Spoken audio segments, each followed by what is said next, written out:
O, game. Pakinggan ho natin. Jose Manalo, hindi. Nung last week, nung isang araw yun eh. No, eto, iba. Loren Legarda naman daw po. Poging-pogi sa sarili. Banat na naman si Christy Fermin eh. Di ba sinabi ko na ang usapan, ceasefire? Siyempre, na-hurt yung credibilidad. Mr. MVP, ano ba? Hindi ba sisibakin to si Christy Fermin?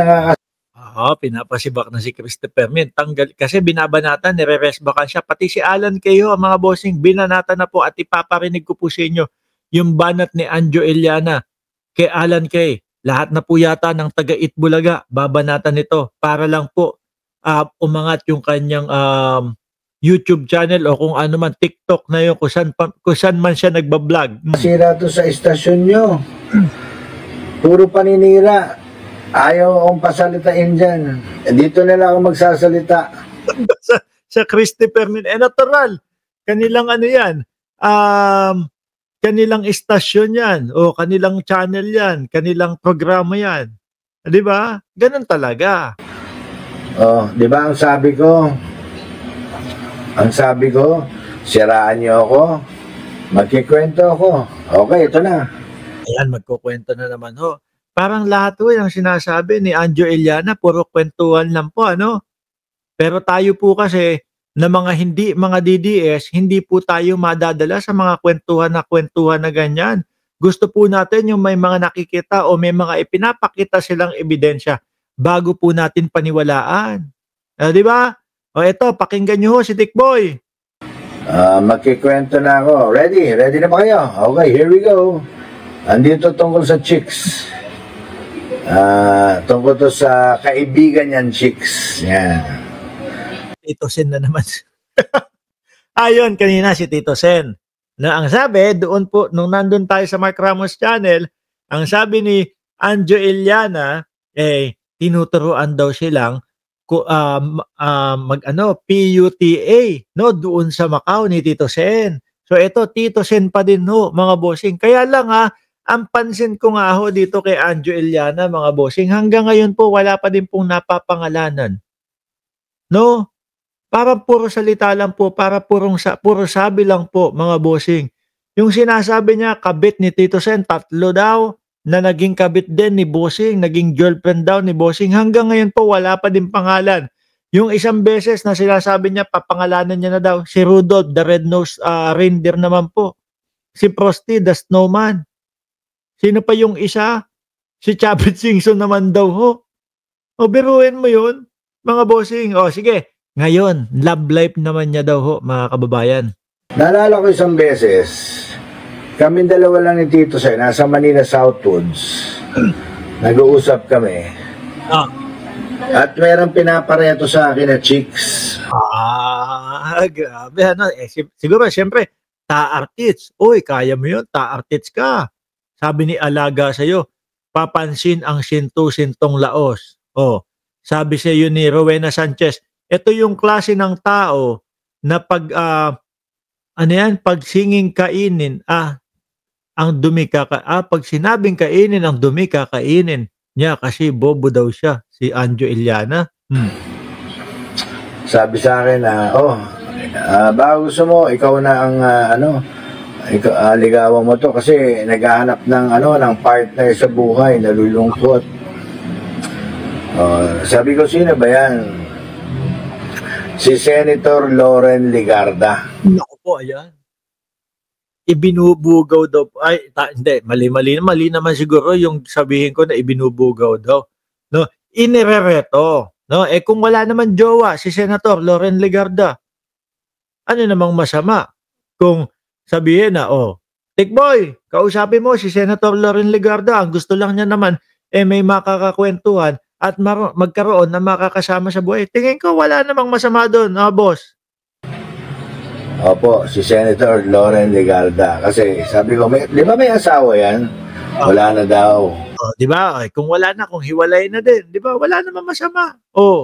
Kaya lang, baka ayaw din sa'yo. Bakit ako parang alayo naman ang agwat namin. Hindi. Ang gusto lang daw na may kausap siya, matalinong kausap, kasama sa buhay. May kasama ba? Kasi nalulungkot siya. Di sabi ko, Tito Sen, pag-iisipan ko. Ayos Ako, mga kababayan, nakikita naman ho natin si Senadora Loren Legarda, kahit po may edad na yan, maganda pa din ho. Diba? Pero kay Tikboy, dito kay Anjo Iliana, pag-iisipan ko. Ha?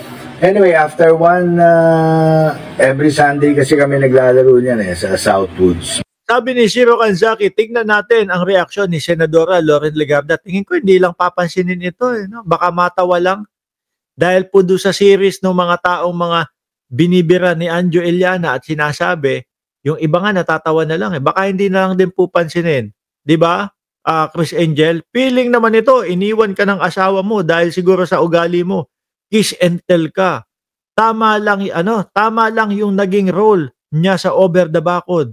Tikboy, sinto-sinto. Grabe kayo kay Anjo, ha? Oh. Manila Southwoods. Yan sa Carmona. Di nagkita na naman kami. Pero tinawagan ko si in fairness naman, binigay yung number. Tinawagan ko naman si Loren. Nag-usap naman kami ni Senator Loren. Sandali. Hi, hello. Kasi nga naiilang ako Kasi syempre mataas na tao to Kaya nahiya ako. Anyway, nung following Sunday, sabi sa akin ni Tito Sen, kumusta usap niyo ni Loren? Sabi ko, parang nagsusumbong siya sa madlang people na may mali doon sa, kumbaga, inirereto siya kay Senadora Loren Legarda. Wala akong nakikitang mali. Kung si Senadora, wala naman, hiwalay naman po siya asawa, bakit hindi naman pwedeng ireto sa iba, di ba? Ayoko na, Tito Sen. Bakit? Isipin mo naman, konsehal lang ako ng Quezon City. Senador yan. Parang nakakapangliit pag naging, naging girlfriend ko yan, si Senator Loren. Oo, tapos ganyan yung ugali mo, Tapos ganyan yung ugali mo na kapag gusto mong birahin, bibirahin mo. Pero kahit na kami pinapakinggan ka namin, kahit na kami pinapanood namin yung mga pagsasalita mo, wag mong iisipin na naniniwala kami doon sa sinasabi mo. Kasi kailangan sa amin, ebidensya. Kailangan patunayan mong maigi. Diba? Sabi ni Ma'am Neng Gigi, kung single, bakit hindi pwede? Problema nga lang sa maling tao ni Reto. Ay, si Anjo. So in other words, tinanggihan ko kasi nga hindi ko nakikita na magkakasundo kami. Although crush ko si Loren kasi noong 1998. Pero ano ang dahilan kung bakit sinasabi niya itong mga ito? No? Yung kay James Shop, mamaya maiintindihan ko kung ano dahilan. Mamaya papaliwanag ko sa inyo. Ito, ano ang dahilan? Isinusumbong ba ni Anjo Iliana sa madlang people si Senate President Tito Soto dahil inirerekomenda niya o inirereto niya si Loren Legarda dito kay Anjo Iliana? Wala ho ako makitang problema, mga bossing Pumuntang Parañaque yan sa Baclaran. Gandang-ganda ako dyan kay Senator Loren. Nakamaong, naka-white na long sleeves. Crush na crush ko si Loren nun. Kaya lang, teka muna. Fast forward, ilang years na yun, 30 years after. Kaya sabi ko kay Tito Sen, pass. Oo, pass naman. Ganyan ho yung mga ganyan ho yung mga mapiling tao, di ba? Pass! Ayan, nahalata na din ni Aba, for the clout, si Tikboy. Ginagamit niya na lang yung mga yung mga kaibigan niya doon sa Itbulaga. Gagamitin niya, itatapik niya doon sa kanyang TikTok kung saan man siya nagbablog, para mataas yung engagement. Pero mali yan. Mga naging kaibigan mo yan. Tapos sila sisirain mo. So, yun pong isang kwento na inaalay ko kay Christopher. Kumbaga, para lang bumalik bumalik ka doon sa ningning, doon sa kasikatan mo, sisira ka ng mga kaibigan mo. Nako, maling-mali ho. Yan na lang ang laro natin. Bawat sira mo sa akin, magkikwento lang ako. Wala. nagkwento ka, parang wala naman kami nakitang mali kung inireto ka ni Senate President. Di ba? Pinangalanan pa talaga si Senator Loren. No, dapat di niya binanggit. Ano, para magalit si Loren kay Tito Sen? Siguro, ano, ay, baka din. Tama, yun. Kasi hinahanap ko po yung pwedeng maging konekta mga bossing. Parang wala akong makita. Hindi kaya, oy, maingay ka, Tito Soto. Ganito, ganyan. No, tapos, iboto ni Loren Legarda na matanggal sa pagiging Senate President itong si Tito Soto. Pwede. Oh, sige, tuloy. Wala naman akong sinisiraan, kwento-kwento lang. Kaya I hope everybody likes my kwento for today. Yay! Abangan ang susunod na kabanata. Oh, ito.